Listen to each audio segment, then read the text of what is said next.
Hi, I'm Dave Shea, the director of the GSA Center for Charge Card Management. We're located within the Federal Acquisition Service of the U.S. General Services Administration, and this is the GSA SmartPay program update.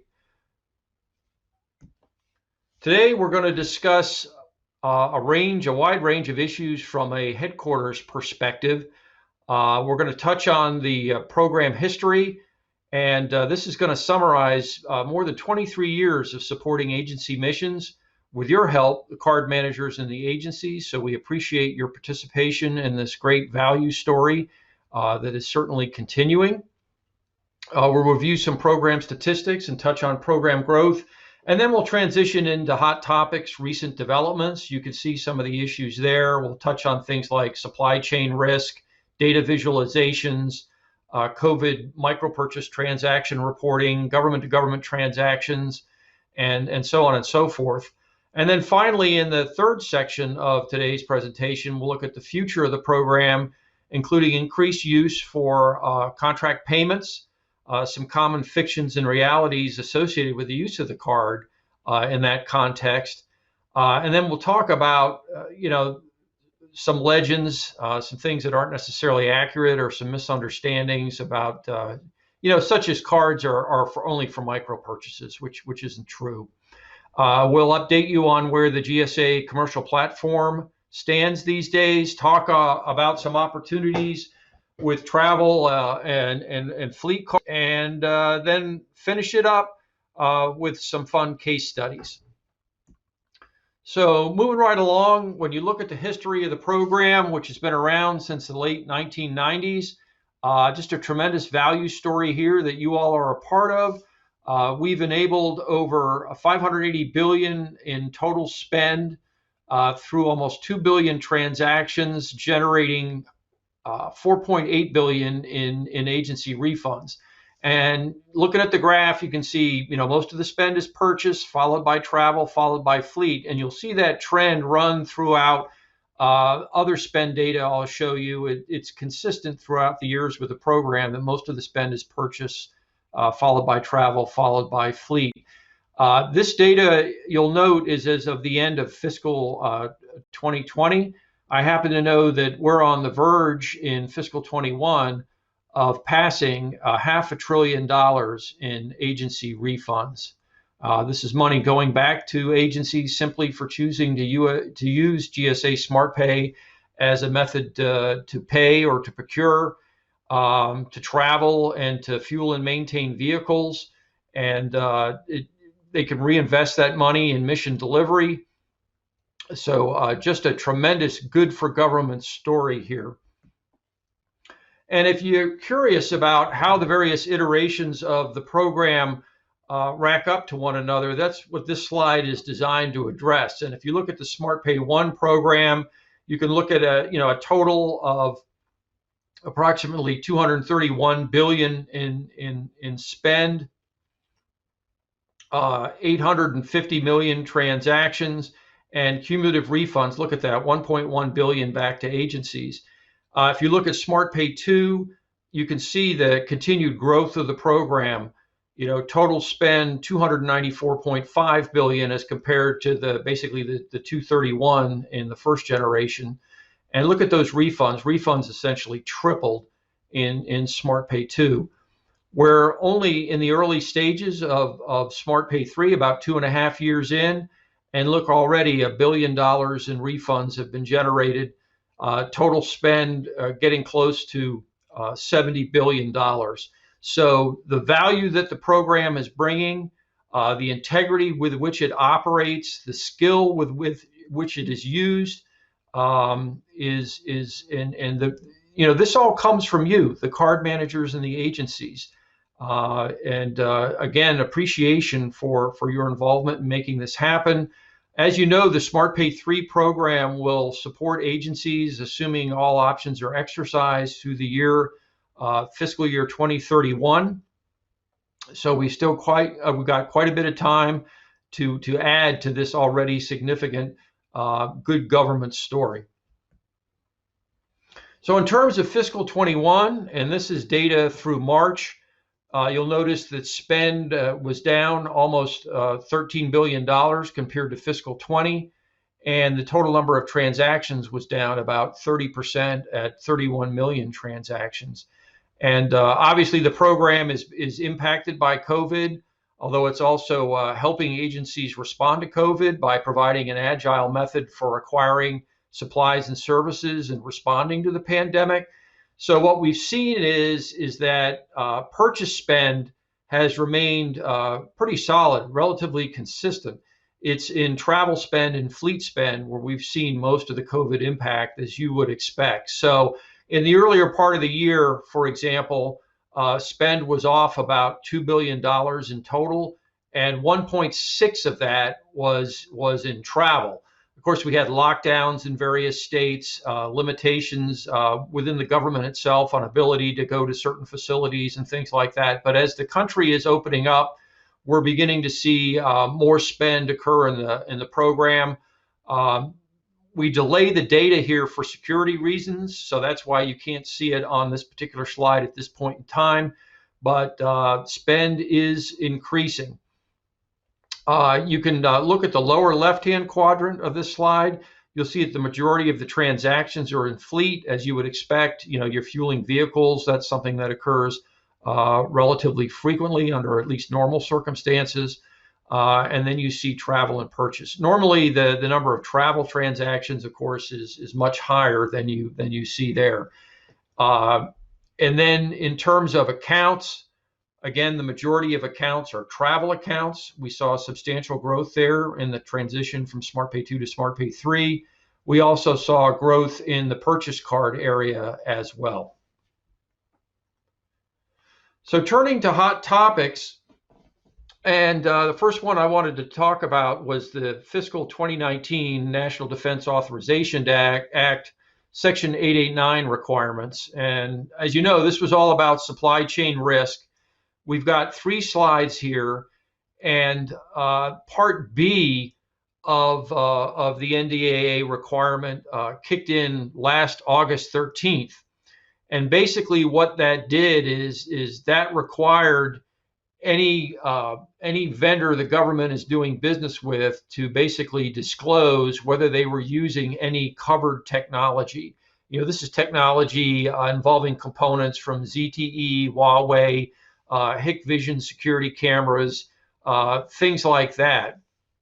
And so it didn't matter if they were using those components in the process of providing goods and services just to the government. It had to do with whether those companies that are selling to the government were using those components, those prohibited components, in any of their business, whether it's commercial, whether it's government, didn't matter, right? So at the micro purchase level, the FAR does not require written representations from merchants we might be buying from as to whether or not what they're selling us or what their business processes include the use of prohibited technology. However, agency policies do vary. So your agency may require a cardholder making a micro purchase for certain types of supplies or services to get a representation. Sometimes these can be very challenging to get. I got a very interesting email from a cardholder a month or so ago, and that cardholder thought that this requirement to obtain a representation was a GSA requirement. And I just want to make it clear, this is in statute, this is in law, this is the law of the land, and we all play a very important role as cardholders and card managers in helping to protect the nation. And that's what this is really about. I know that it's not easy to implement. In some ways, it's inconvenient, but I think it's like a lot of new policies that we've dealt with and we've seen through the years, is that as we get more acclimated with it, the policies get refined. We understand, our supply chains from this dimension, from this perspective. Who we can safely buy from, who we can't. these things start to get more interwoven into the natural course of how our cardholders do business.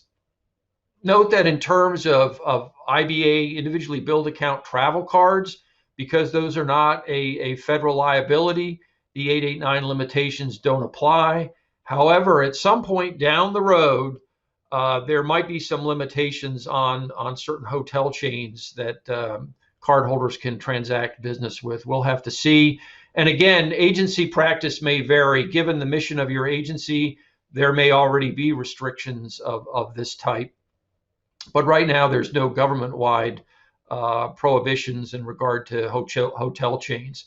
My office, the Center for Charge Card Management, or CCCM, did issue Smart Bulletin number 33. If you haven't had a chance to take a look at that, that's on the GSA SmartPay website at smartpay.gsa.gov. And it addresses 889 charge card implications and considerations that agencies might want to take into account. So what OMB asked is that in terms of 889, agencies issue their own policies. So what this Smart Bulletin is designed to do is really a thought piece about, as agencies are crafting, what their policies and procedures are going to be about card use in the context of 889, some things that they may want to consider. So as a best practice, in that Smart Bulletin, one of the things we suggest is using existing government online shopping sites as a first source of supply, if that's practical. Understand that your cardholders can't get everything they need from these buying sites. But for example, with GSA Advantage, I can tell you GSA has put forth an extensive effort, and this is my word, to purify the supply chain and make sure that the products and services on there are 889 compliant. There are also, and my office doesn't run GSA Advantage, that's run by another office in GSA, but they're working very hard on, as I say, purifying the supply chain. These other organizations are likely doing the same. If you buy through FedMall, GSA Global Supply, we're back to GSA again. The category managed solutions that are out there, agency-specific contract vehicles, I mean, they're all subject to the FAR. So you would imagine that the owners of the contracts behind those solutions would be in compliance or working to be in compliance with the 889 requirements. So it's really when your cardholders are buying on the open market that this issue becomes a bit more challenging to deal with. And I want to make this clear, even though the FAR doesn't require written representations from merchants about 889 for micro purchases, cardholders are still required to comply with 889. So even if you're not obtaining a written representation, we still need to make sure our cardholders are buying products and services that are 889 compliant. Now, we have on the GSA SmartPay website added a link for the GSA Federal Acquisition Service 889 Part B Contract Vehicle Tracking Dashboard. So this is put up by another organization within GSA, and it provides a registry of FAS, Federal Acquisition Service, acquisition vehicles and the status of their 889 Part B contract clause modification. So in other words, have they executed the modification, meaning that they're in compliance with 889 Part B or not? So there's an ability through that link to go look up specific GSA contract vehicles. And then we also added to the SmartPay website a list of prohibited vendors.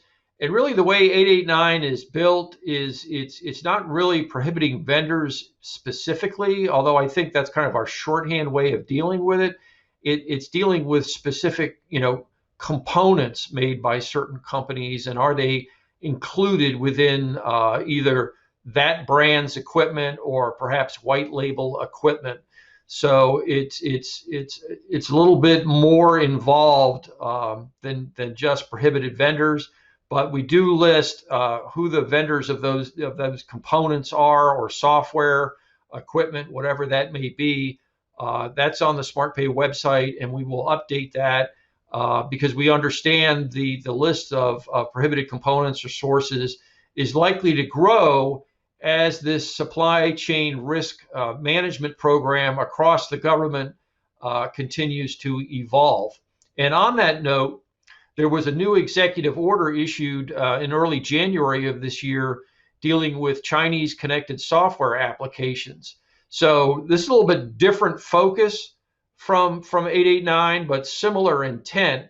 And it talks about software applications used in the United States that are Chinese in ownership or nature, such as Alipay, Cam Scanner, QQ Wallet, Share-it, WeChat Pay, etc.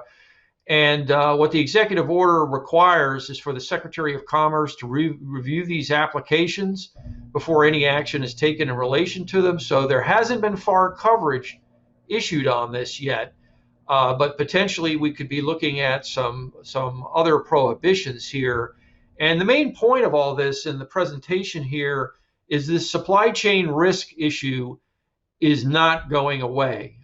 This is a very important thing that our card holders and in our management of card programs that we're going to need to continue to focus on. So let's switch to the new data visualizations. We're always looking at the Center for Charge Card Management to make it easier for folks to understand where the spend is going, what's happening with spend, manage their programs better, help in decision making, so on and so forth. So I'm going to show you in relatively quick succession some new views that we have up on the public-facing GSA SmartPay website. And there's some interesting trends here. So you recall earlier in the presentation, we talked about the overall growth and success of the program since the late 1990s. And you can see that trend line very clearly here. If you could see the red part of the each bar graph, that's purchase card. The blue is travel, and the green is fleet. And that yellow line running across everything are basically the refunds earned. So you can see this. There's been some dips, but the trajectory of things is generally upward. So a very positive thrust to the program into the future. And as I say, these significant contributions that we're all making to mission delivery. Here's another one that's interesting, and I actually caught something here that I had not noticed before, and that is if you look at the card spend here, then this is card present versus card not present, right? So in other words, card not present are basically online orders, and card present is in a brick and mortar store, for example.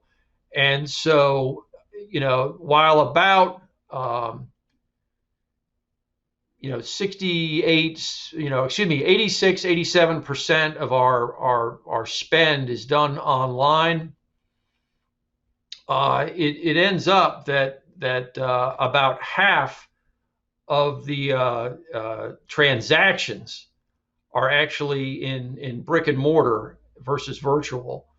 So kind of an interesting trend here in the sense that the way the transactions are flowing, we still have a lot of card present transactions going on. So in terms of the number of transactions, so let me go back again. So in terms of the dollars spent, the majority of the dollars are spent online. Okay, you see that in this presentation, this slide 12, right? And then, in terms of how the transactions actually, in terms of the count of transactions, how that breaks down between virtual card not present versus card present in the store, it's more of a kind of an almost 50-50 distribution. And then if you look at it by business line, and by that we mean purchase, travel, and fleet, as you would kind of expect, in purchase, you've got a lot of online ordering going on from the agencies. In travel, you have significant online booking activity for, airlines, rental car, hotels, so on and so forth. And then in fleet, you see the opposite relationship, right? Because obviously you can't fuel a vehicle virtually, right? So that's why we see that in terms of the program spend. In terms of convenience check use, this is something that we've been working with the agencies through the years and really appreciate their support in this. We've been trying to reduce convenience check spend where possible. We understand in some cases, because of mission needs, you have no choice but to use a check. It's really the only payment option. But you can see some pretty significant decreases in convenience check volume here over time, and we congratulate the agencies for that. And you also see a similar reduction in spend. So you can see here from 132 million in fiscal year 10 down to 21.1 million in fiscal year 20 in spend. And then in transactions, you can see a decrease from just under 400,000 transactions down to, we've got about 29,000 transactions in fiscal 20. So really appreciate all the hard work everyone has done there.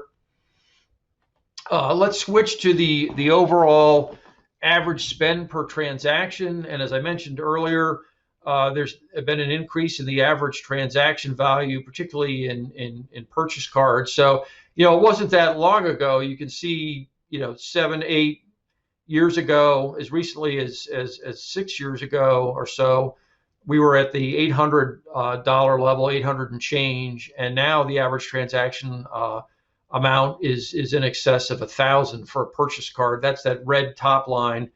The middle line, of course, is travel, and you can see that's relatively flat. And with fleet, it actually went down because we had reductions in the price of fuel over time. And again, there's a very close relationship between fuel prices and travel card spend. So we were asked last year by OMB, and OMB required in their memo M2021 for agencies to track COVID spending.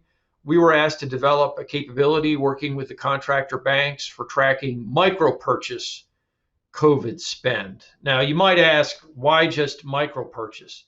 Well, that's because if there's any card spend that's above the micro purchase threshold, it should be reported into what?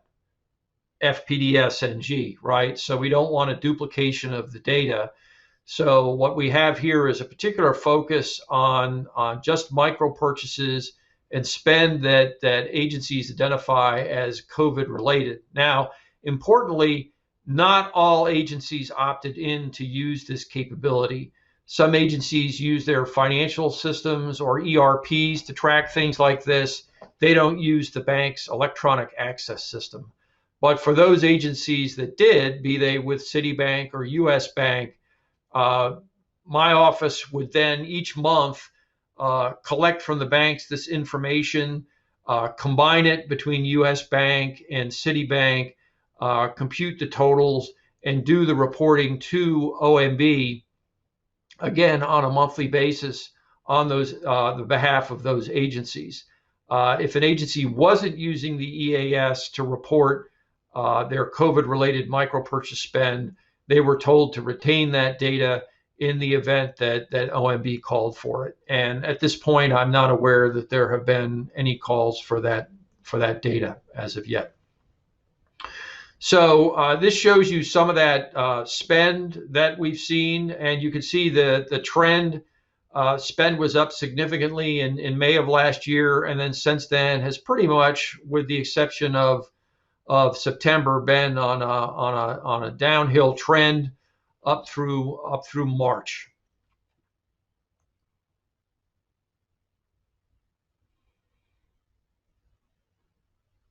And this is more of the transaction data. So Here we have the spend in dollars, and again, here's the transactions, and again, sort of a similar trailing off trend there. Let's switch to government transactions. So these are transactions that occur between agencies, and we'll show you some of the top kind of spending that occurs, what agencies are buying from one another, or from within an agency. But this doesn't involve transactions with commercial vendors. So what I'm going to talk about here has nothing to do with, say, if you're buying from, Staples, Office Depot, Home Depot, any commercial vendor. It only applies to when a purchase card is being used to buy from another agency. And these transactions generally fall under the following merchant category codes. So you can see them there on slide 21, 9399, miscellaneous government services, 9402, postage services, government only, 9405, and so on and so forth. Actually, we typically see the bulk of the spend volume here, which runs in the neighborhood of $130 to $150 million a year, under just two of these merchant category codes. Under the SmartPay program, under GSA SmartPay 3, we really have two government-to-government procurement and payment options. The first is addressed in that left-hand block, interchange-based G2G, and these are just regular purchase card transactions. And this is really mainly what we see when agencies are buying from one another right now. They generate refunds just like a standard commercial transaction. And then in the right-hand box with the darker blue at the heading, we've got non-interchange based G2G. These have not been used yet. These basically involve flat rate transactions where there's a small fee for processing a transaction. These generally do not generate refunds, but they're very low cost, and the cost of processing a transaction is independent of the value of the transaction. So, for example, it might be $5 or $10 to process a transaction, but it doesn't matter whether it's a $100,000 transaction or $250,000. The cost for processing that transaction is the same. So we have that offering under SmartPay 3. Again, currently not in use, but it's there. The process for interchange-based G2G is the one, again, that's largely used between agencies at this time. And here are the top vendors. The left-hand side of the chart here is for fiscal 20. The right-hand chart is for fiscal 19. And you can see GSA is one of the top vendors here, actually at the top. And this is generally our global supply business line within GSA. You can see Unicor, Federal Prison Industries, a lot of furniture buys typically take place there. You can see DAPS, document services, that's within DoD. DoD FedMall there in fourth in fiscal 20, and OPM in fourth, buying training. Then you can see government printing office, OPM again. Then some billeting, which is military lodging, the VA canteens, and so on and so forth. So while the spend, relatively speaking, is small compared to SmartPay overall, at $28 or $30 billion a year, this spend is very important to agencies in terms of supporting their missions.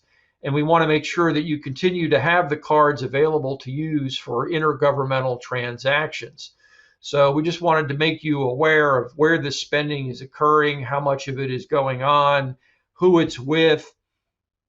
Here's a breakdown by those merchant category codes. As I mentioned, it really breaks down into two or three MCCs, basically the two, 9399 and 9402.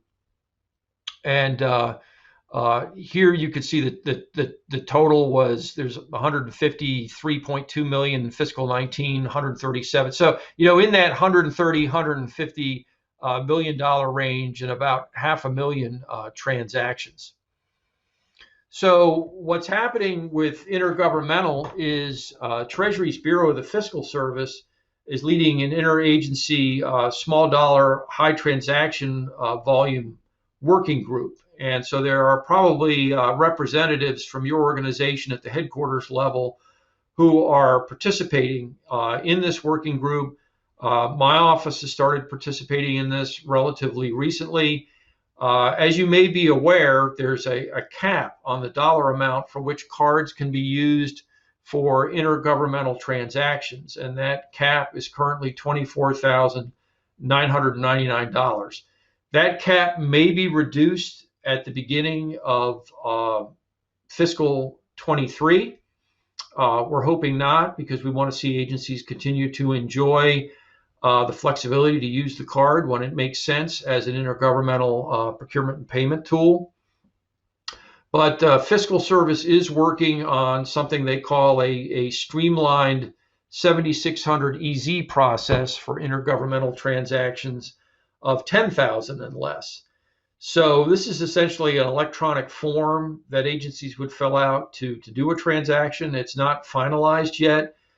Treasury is still talking with the agencies and developing, what the data fields will be, so on and so forth with this. And it will also include a payment process, probably leveraging IPAC on the back end. So the 7600 EZ process will likely involve more steps than using a card for an intergovernmental transaction.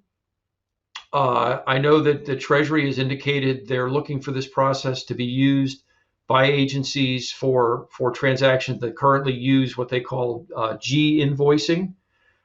So the cards will still be there for you.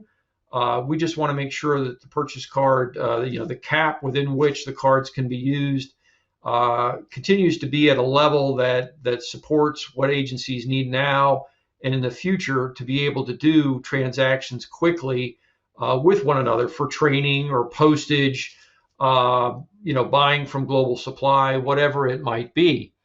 Now, as part of this 7600 EZ process, the agencies, when they use this Treasury process, they have to define what are called general terms and conditions, GT&Cs, and they have to be agreed to between the parties, not necessarily on a per transaction basis.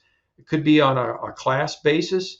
And, I want to point out the working group with the agencies and Fiscal Service is still doing their work. So at some level, this information I'm giving you now is in a state of flux and is certainly not final yet. But this is where it stands as of the presentation I'm giving you now, as of the recording of this presentation. So you can see there are more steps involved with this 7600 EZ/G invoicing process.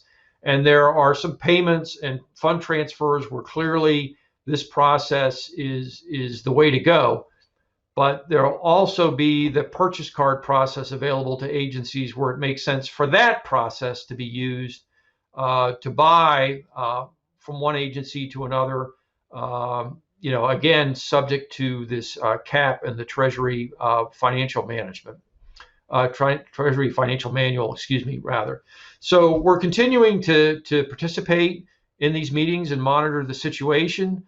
But I would suggest, I think it's important that Fiscal Service be aware of how agencies use the cards for intergovernmental, to make sure that they understand the context of your use and the need for continued use. So just one of our recommendations, and this is particularly at the headquarters level for agencies, is those agency contacts that you have that are participating, those agency representatives who are participating in the Treasury high volume, small dollar interagency working group, make sure they're aware of what you're using cards for intergovernmental buys and the future of this, what additional things perhaps you might be using it for. And I think that will be very helpful. I know Treasury's very interested in understanding the context of card use, and we want to make sure that continues to be there for you.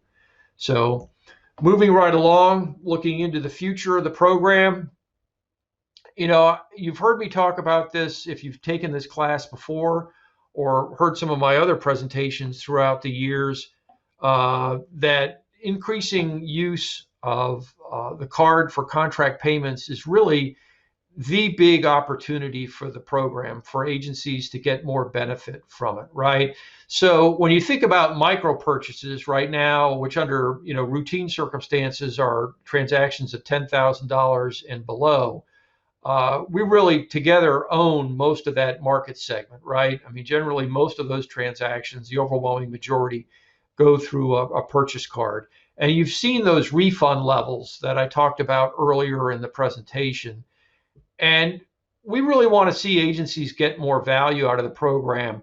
The agile, streamlined business process that the cards represent, the data that the card programs provide, the refunds, of course. And so the single largest opportunity for agencies in the future to earn more refunds is by looking at their contract payments, see what contractors they're paying. Of those contractors, which ones already accept cards but aren't being paid with cards. There's an opportunity there. Already, agencies are availing themselves of 2.3 billion in contract payments in fiscal 20 alone. But when you look at the 400 to 500 billion dollars or more in contract spend that there is each year, and you look at SmartPay spend on a purchase card, which will typically run anywhere from say 18 to 22 billion dollars a year, there's still significant target of opportunity there to use the cards for contract payments. So, but in order for that to happen, the contracting officers and the other authorized officials, such as ordering officials, payment office officials, et cetera, have to have the cards. And of course, we want to manage risk appropriately here. We can't dispense cards everywhere. We've got to be thoughtful about who has the cards and what their limits are, and so on and so forth. But a fundamental question here is, do the people in your agency who need cards to be able to avail your agency of these additional benefits for contract payments have them? And of course, before they have them, do they have the training that they need? But we need to ultimately make sure there are sufficient purchase cards in place to enable additional contract payments to be made. Now, why would we want to do that? Again, it comes back to where it makes sense to pay a contractor who accepts cards that we're not currently paying with a card to generate additional revenue for your agency to invest in mission delivery. That's the sweet spot that we're looking for, right? Much like your personal finances. I mean, you probably decide with your personal credit card, hey, I'm going to pay this bill or I'm going to pay this merchant with my card because I want to earn points, miles, whatever, right? Why should the federal government, all things being equal, be any different? And so we need to take a look at this from a strategic and perhaps a tactical standpoint and start to go after these opportunities. Now, some people believe, and I still run into this some 22 plus years, 23 years into the program, this belief that purchase cards are for micro purchases only. And that's simply not the case. And sorry to put some regulations in front of you and read to you from regulations, but very briefly, the FAR at Part 31 talks to this, and you can see the highlighted text on slide 27. Agency procedures should not limit use of the card to micro purchases. Their policy should encourage use by contracting officers to purchase and pay for purchases against established contracts under Part 8 procedures when authorized, and to place orders and or make payments under other contractual instruments when agreed by the contractor. So there is a significant opportunity. We're leaving cash on the table. And I'll tell you, when I was a contracting officer years ago, I was very proud of the deals that I crafted for the federal government. And for those of you that have worked on procurements, we spend a lot of time focused on requirements, statement of work, statement of objectives. Oftentimes, though, we don't focus a lot on payments associated with that acquisition. And that's what the suggestion that I'm positing here is we need to think a little bit more about how we're going to make payments on these acquisitions, on these contracts. Now, in some cases, you can convert existing contracts. A contracting officer can ask a vendor if they'd like to switch to carded payments. And some may think, well, we don't have the FAR clause in the contract that says payment's going to be made by credit card. The highlighted portion here of the text on slide 28 is very unusual in my experience in that, it basically says if the contract clause for card payment isn't in the contract, you can pay them with a card anyway. So if the clause isn't there, you still can pay with a card, provided the contractor agrees. Now, granted, not every contractor is going to agree, right? But some of them are. And that's where this cash on the, leaving the cash on the table issue comes up with, especially when you're talking about existing contracts, right? I mean, the ideal world here is to put the requirements for payment by card in at the solicitation phase when you're competing a contract, when you're going to go through your process and award a contract, right? So it's in there from the beginning. But if you're looking for an opportunity to see if existing contractors might be amenable to payment by card, here it is. You can do it, even if the clause isn't there. Now, why would a contractor be interested in this? Well, one of the reasons is how quickly they get paid with a card, right? And who pays them? And think about it, with a credit card payment, the vendor or merchant generally gets paid in 1 to 3 days. So particularly a contractor who has had challenges in getting paid on time. And there's another benefit here I'm going to talk about in just a second. This might be of great interest to them. And so here's something that I think also many people don't realize is that prompt pay does not apply to credit card payments to vendors and contractors. Now, why would that be? Well, if you're paying a contractor by card, it's actually the bank, not the government, that's paying that contractor, right? And then ultimately, the bank is going to be invoicing the agency, not on a one-to-one invoice issue, but for example, if you have your bank paying 1,000 vendors, right, that bank's going to present one invoice, as opposed to your agency payment office having to process 1,000 invoices. So there is a workload dimension to this as well. But if there is a concern about the amount of prompt pay penalty interest, for example, your agency may be paying for due to delays in paying certain vendors, perhaps paying with a card could help with that, because card payments aren't subject to prompt pay when you're making contract payments. Very interesting, and I think not well known fact. So as I talk to various organizations throughout the government about card use for contract payments, I sometimes get feedback such as fiction number one here, that using cards is more expensive due to card-related fees that the contractor might charge or might have to pay.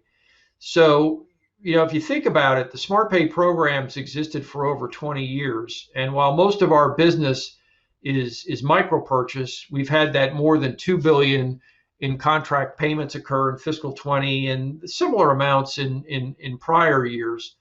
But in the vast majority of transactions, though, be they micro purchases or be they contract payments, we typically don't have contractors charging fees. They generally have the cost of accepting cards built into their costs of doing business. I mean, think about it.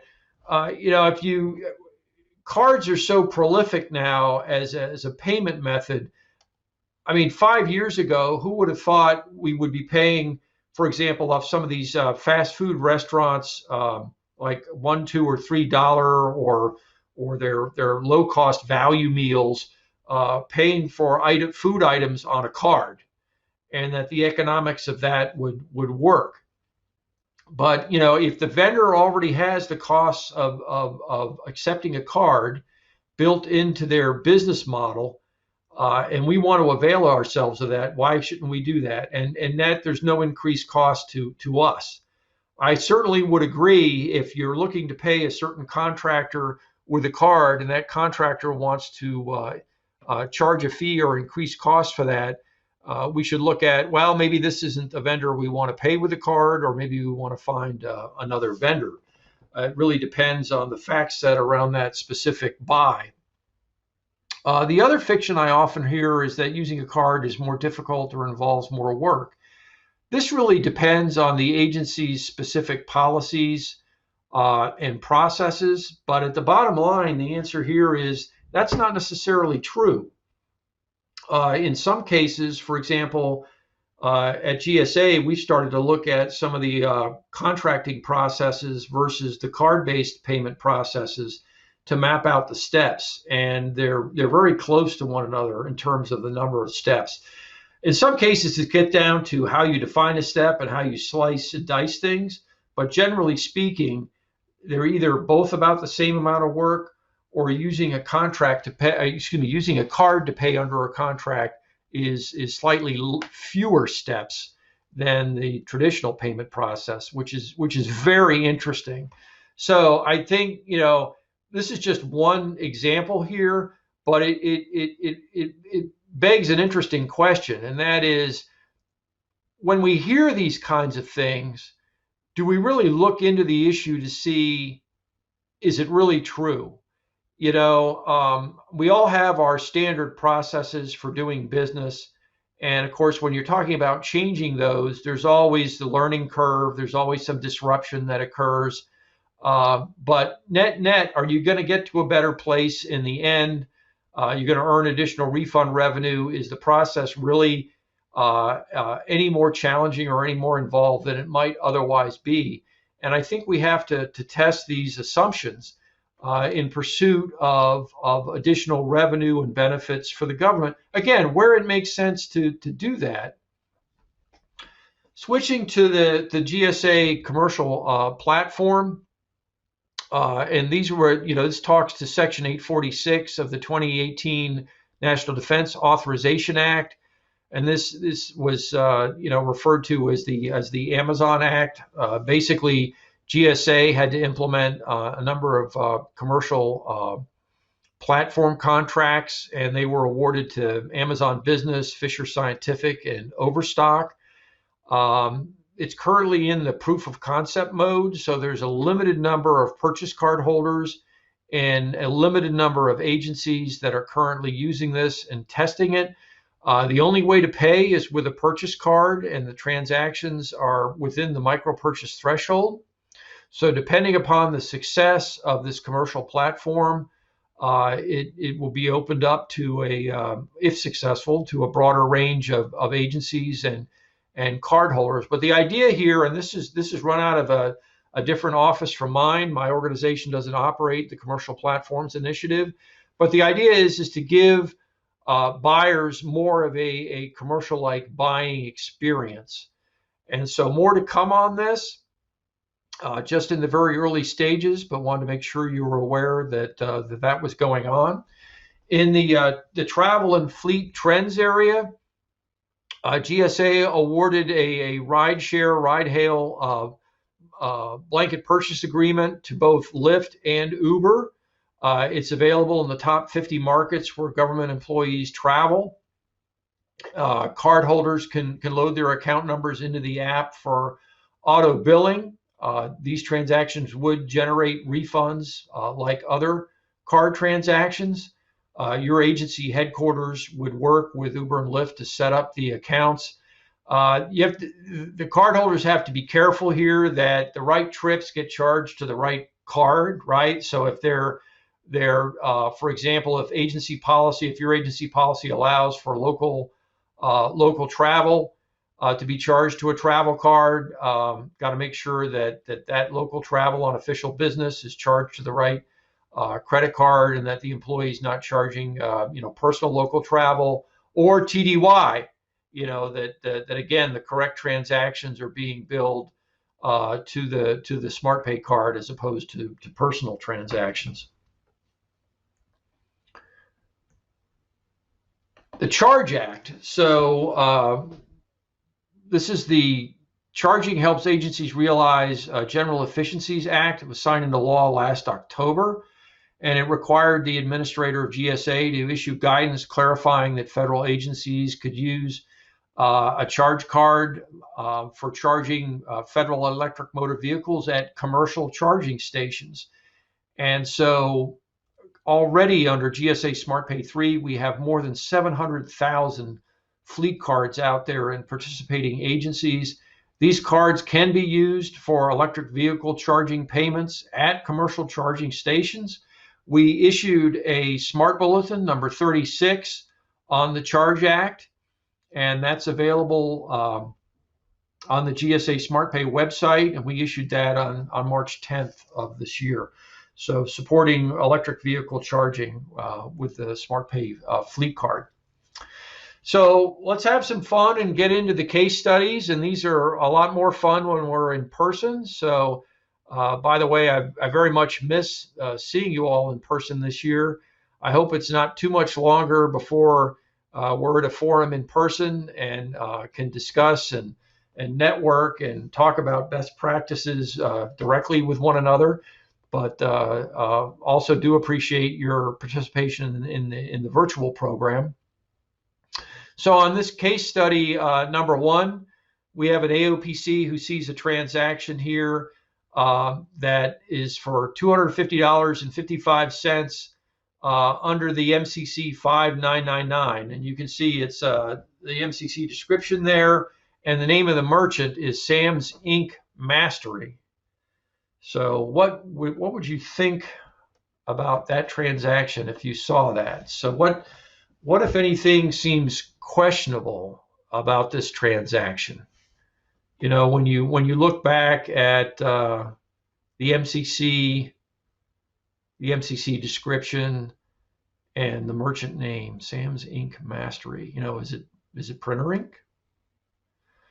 What would you do if you saw this transaction to try and get more information, figure out whether it's appropriate or not? And sort of the same process steps here whenever you see a transaction that looks questionable is, contact the cardholder and what were they buying here? Potentially do a file review, take a look at the vendor website. Maybe there's some other ideas you have about how you could help determine if the purchase was appropriate.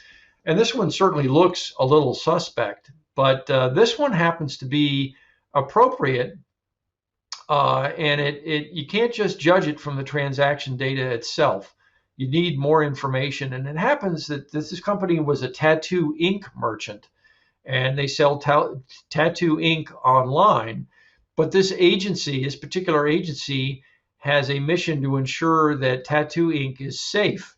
So what you actually had going on here was a scientist who was buying tattoo ink for testing in a lab.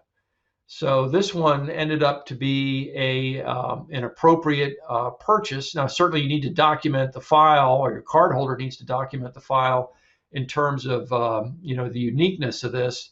But it was an appropriate purchase. And there was also another interesting dimension to this, in the sense that, buying through the website with a credit card was an approach that they took because they didn't want to tip the merchant off that it was the government trying to obtain some of this ink for testing. So kind of a cool dimension there.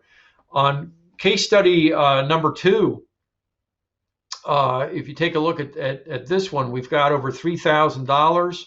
The MCC is 5021, and it's commercial and office furniture, but it's with a company called Community Playthings. So if you saw that as an AOPC, would you think that was questionable? Does the merchant name look peculiar, or the MCC in description? How might you find out more about the transaction to help make the determination about whether it was appropriate or not? And again, we're into this same kind of do loop.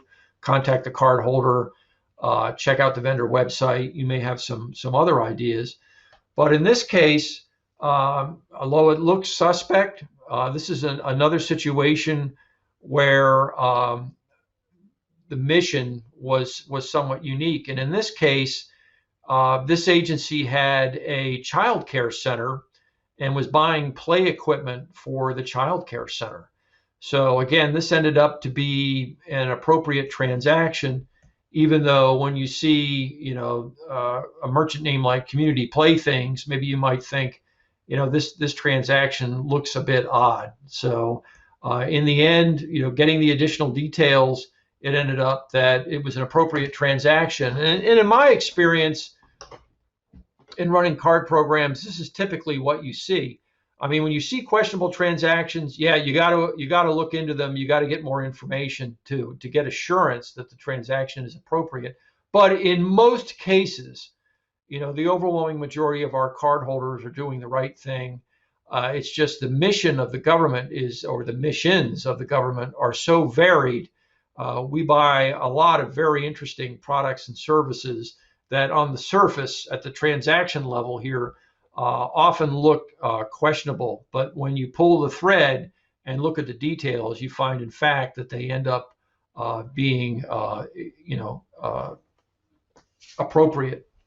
So this last one, we have a fleet transaction here. And I'm sorry I wasn't able to get a travel transaction this year. I think partly because of the suppressed level of travel activity due to COVID over the past year or more.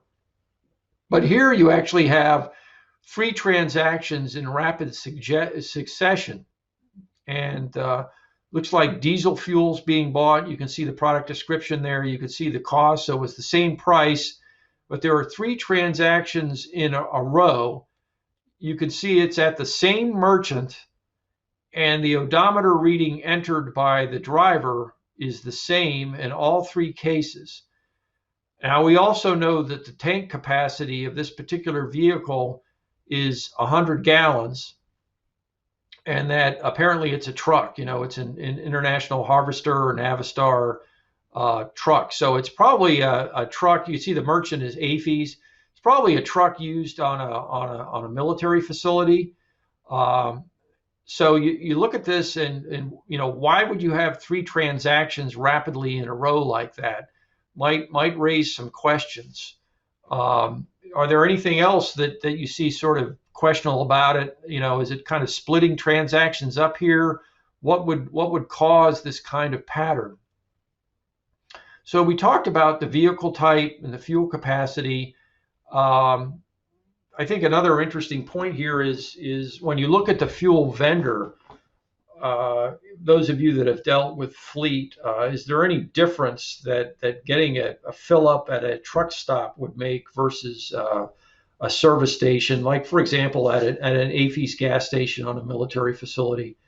Other thoughts about this particular transaction? And again, you can contact the driver to kind of find out what's going on here. Maybe there are vehicle logs that could be checked, things like that. In this case, though, it ended up again that this was appropriate. The truck had a 100-gallon tank. And what's not unusual is at a service station, as opposed to a truck stop, they often have stops or sales limits on their pumps. So at a non-truck stop, the pump might have a sales limit of $100. And so if you take a look at the transactions that occurred, what actually was happening here is they were coming up against that limit, right? And having to stop fueling and then do another transaction to get somewhere in the neighborhood of probably 75 gallons or so, it looks like, of fuel into this truck. At a truck stop, they probably wouldn't have had that problem because there wouldn't be those $100 pump limits. So it ends up this transaction was acceptable. So it's three kind of interesting, illustrative case studies for you this year. And I hope you enjoyed those. Again, I wish that we had time to, or the ability to be in person and discuss them. I do look forward within the confines of the virtual framework here when we have the live chat the first week after the recorded sessions are played to discuss these further if there are any questions or hear your thoughts about the case studies. But we've reached the end of the presentation, at least for this year. And again, I want to thank all of you for attending the forum. I want to thank you for attending this class. I want to thank you for all you do every day to make the SmartPay program, the GSA SmartPay program work, to support the various missions in your agencies that are so important. So thank you very much for your time and attention. I hope you have a great virtual forum this year. My email address is at the bottom of the slide here on slide 43. Should you have any questions, take care. Have a great day.